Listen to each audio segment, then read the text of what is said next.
విజయవాడలోని ఆకునూరులో ఒక మంచి ఓపెన్ ల్యాండ్ అయితే సేల్కి వచ్చిందండి. హైవేకి జస్ట్ ఒక 900 మీటర్స్ దూరంలో ఉంటుంది. సో ఈ ప్రాపర్టీకి సంబంధించిన అన్ని వివరాలు కూడా ఈ వీడియో చెప్తాను. వీడియోని ఎక్కడ స్కిప్ చేయకుండా చివరి దాకా చూడండి. ఇంకా మన ఛానల్ సబ్స్క్రైబ్ చేసుకోకుండా ఉంటే కనుక అవన్నీ సబ్స్క్రైబ్ చేసుకోండి. అలాగే ఒక లైక్ చేసేయండి. ఇంక లేట్ చేయకుండా మనం వీడియోలోకి వెళ్ళిపోదామండి. చూడొచ్చండి ఓపెన్ ల్యాండ్ అండి. లొకేషన్ వచ్చేసి విజయవాడలోని ఆకునూరు అండి. ఇది ఇక్కడ మొత్తం వచ్చేసండి 260 గజాలు అండి, వెస్ట్ ఫేసింగ్. సో ఈ ప్రాపర్టీకి మనకి 900 మీటర్స్ దూరంలో హైవే అయితే ఉందండి. జస్ట్ 1 కిలోమీటర్ లోపే ఉంది హైవే. సో ఈ ప్రాపర్టీ మనకి బ్యాంక్ ఆప్షన్లో అయితే సేల్కి వచ్చిందండి. 260 గజాలు ఆకునూరులో వస్తుంది.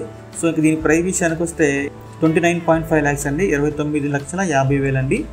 సో ఈ ప్రాపర్టీ మనకి బ్యాంక్ ఆప్షన్ అయితే సేల్కి వచ్చింది. ఈ ప్రాపర్టీ మీలో ఎవరికైనా నచ్చి విజిట్ చేయాలనుకుంటే స్క్రీన్ మీద కనిపిస్తున్న మా నెంబర్స్కి వెంటనే కాల్ చేయొచ్చండి. ఇంకా అలాంటి మరెన్నో మంచి మంచి ప్రాపర్టీస్ మీరు ఎప్పటికప్పుడు అప్డేట్స్ రూపంలో పొందాలనుకుంటే మా డ్రీమర్స్ అసోసియేట్ యూట్యూబ్ ఛానల్ని సబ్స్క్రైబ్ చేసుకోండి. Thank you.